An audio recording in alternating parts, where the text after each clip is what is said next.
friends, Joe Lynch here from the Logistics of Logistics. I'm J3 here at Manifest, the Super Bowl supply chain.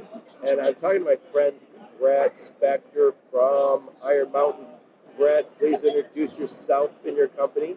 Hey Joe, my name is Brett Spector. I'm the Senior Director of Strategic Partnerships here at Iron Mountain.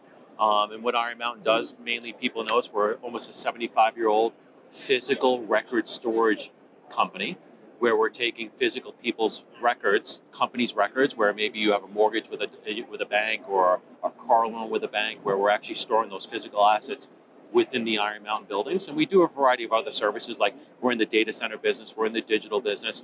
But in the last 10 years or so, we've really created a 3PL, 4PL network here at Iron Mountain globally here in the US and abroad in Europe, where we really are partnering with we're not really selling direct customers, we're really partnering for a perspective with like companies like a Flex or a Flow Space and other regional type 3PLs, where we can create a footprint for 3PLs that might have a site, say like in California, but they're not represented in Dallas, Texas, or in the Lehigh Valley or the northern New Jersey, where their customers are coming to them with a specific problem that they can't solve. Yeah. Before we hit the record button, we were talking about this. I think 50% of warehouses have one location, and that used to be fine. So if somebody said, I need U.S. distribution, I'll put it in Indiana, and I'll get 65% in one day. Maybe I air freight some, maybe some of it's a few days. That's not necessarily going to work now. Not everybody wants same day, next day, but I think they all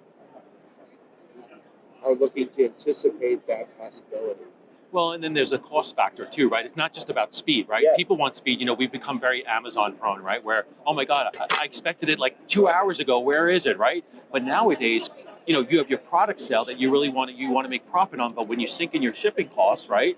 You want to get as close to that customer as possible because your shipping costs decrease the closer you get to your customers. So we're really giving those 1 or 2 3PLs, whether they're East Coast or West Coast or Central, that 1 or 2 day air type of opportunity or 1 or 2 day delivery. But we're also being able to expand their footprint to give them that national footprint to really be like a national 3PL and giving them, the northern New Jersey, the Lehigh Valley, the Dallas, Texas, the Chicago, Illinois. That's really important to these 3PLs that, may not have the capital or CapEx to stand up a site somewhere else. Well, they don't want to sign a 3 or 5 or 10-year lease because they don't really know where their business is going.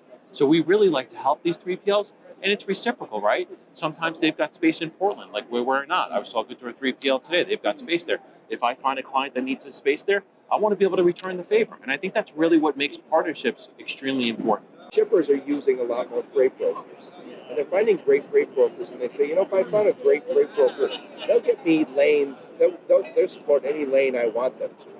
And if somebody's falling down in one lane, you get rid of them and get another one. Yeah. And I feel like that's somewhat's happening for the top warehousing companies like Iron Mountain. They say, yeah, we can support you in any place with our own facilities, but if we have to get in another facility somewhere else, we can get that. You need extra capacity somewhere, we can get that. 100%, and we're willing to do that today. So that's something we really dipped our toe into last year in 2024, and we're hoping to scale the model that you're talking about, Joe, here in 25, where we might stand up a new market in a new city. Like we're working with a brand new partner today that's bringing us a customer in Toronto. Today, we're not in Toronto. They only need 70,000 square feet, but we're looking at buildings that are 140, 150, 160,000 square feet because that'll give us space to grow into for Iron Mountain specifically, but also maybe for a partner who might bring us another customer in Toronto. So it gives us that anchor. As you know, I interviewed your buddy Steve Harkin yesterday. He's in Toronto, so you're going to have some facilities up there. Of course, we're going to get him to go up there and do some pick pack, he'll get on a forklift, move some pallets around. That's really, we got to put him to work. He's got to earn his keep. So why are these companies coming to work with you? I know the answer, but please tell them. I think our brand is really something that people really recognize, but I think it's more than that. I think our focus on safety, our focus on security in our buildings, that's really the nucleus of Iron Mountain. Yes, the services are important, but it's our security, our service, our mountaineers, our people really make us who we are today, and that's a really important component. And when I always share with people about, just say fulfillment business, whether it's pallet, carton, and each, Iron Mountain has been doing fulfillment for almost 75 years. Yeah. We would just pull in the Joe file out of some box number 2, 3, 4, 5, 6, 7 stories up in our record centers, putting it in an envelope, getting it onto one of our trucks, and delivering it to the local, whether it's a hospital or an attorney or what have you. We've been doing that for a really long time, and we're really, really great at it. And a friend of mine who's done some work with Iron Mountain, and I remember what he said is, it's not just paper. When you look at the Iron Mountain side, because when you say documents, he goes, you have to say if you're a hospital, if you're a casino, if you're a pharma company, you save documents, and it's not a nice to have, it's a Fed reg, but also could be tied to a lawsuit or something. Yeah. And it's millions and millions of dollars worth of information. And he said, it could be computer files. He goes, it could be blood work. He goes, there's a lot of stuff. And he goes, this bar's higher for that kind of stuff. So when you guys came into traditional 3PL warehousing, I'm not saying this bar's lower, but you weren't having to raise your expectations. Right. On that. We didn't have to rebuild anything. We're taking our same core competencies that we have in our core business today, and we're applying them to the Iron Mountain warehousing and logistics business. Very nice, very nice. So you're still doing business with people looking for a 3PL partner, but you're also looking for partners who are already in the 3PL space and says, we might want some of your space. I'm just looking at your map here. Maybe I'll see if I can look at it. Too far away. Yeah. But you guys, I'm looking Vancouver, Seattle, San Francisco.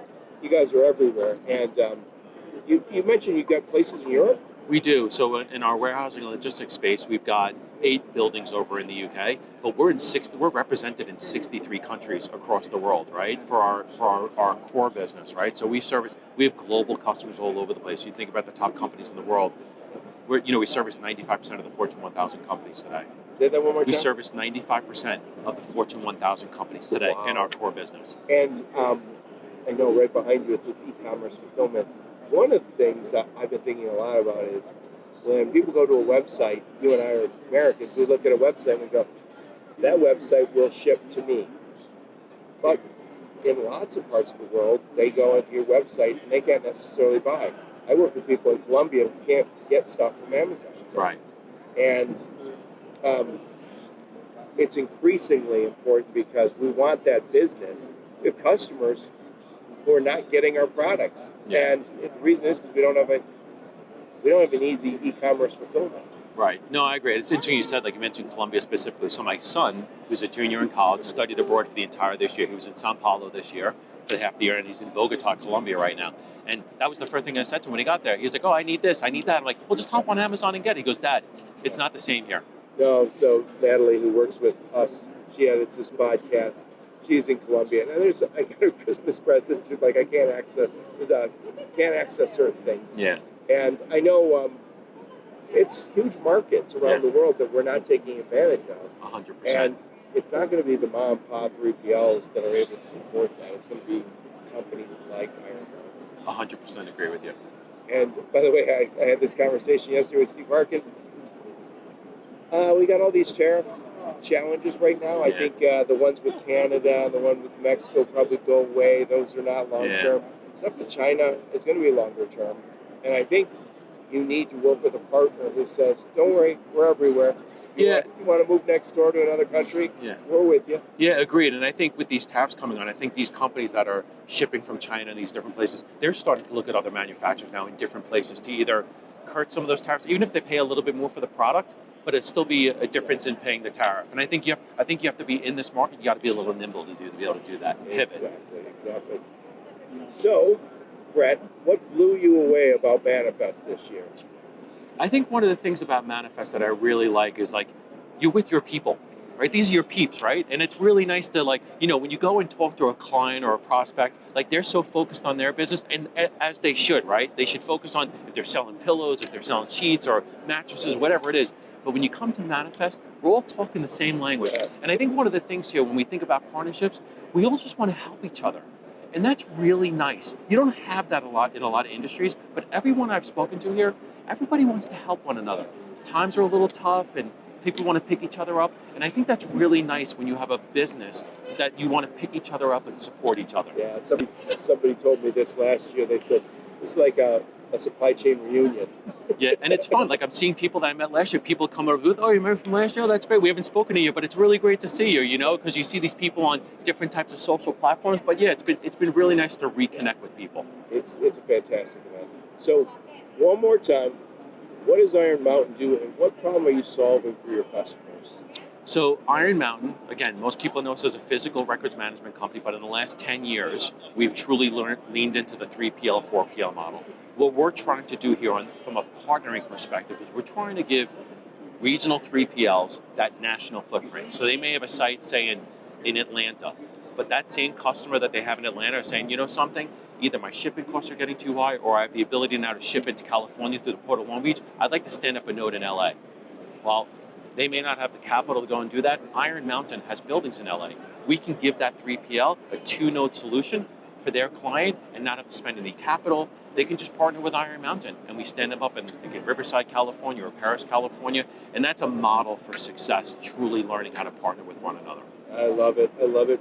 Brett, thank you so much for taking the time. No, thanks for having me, Joe. I appreciate it.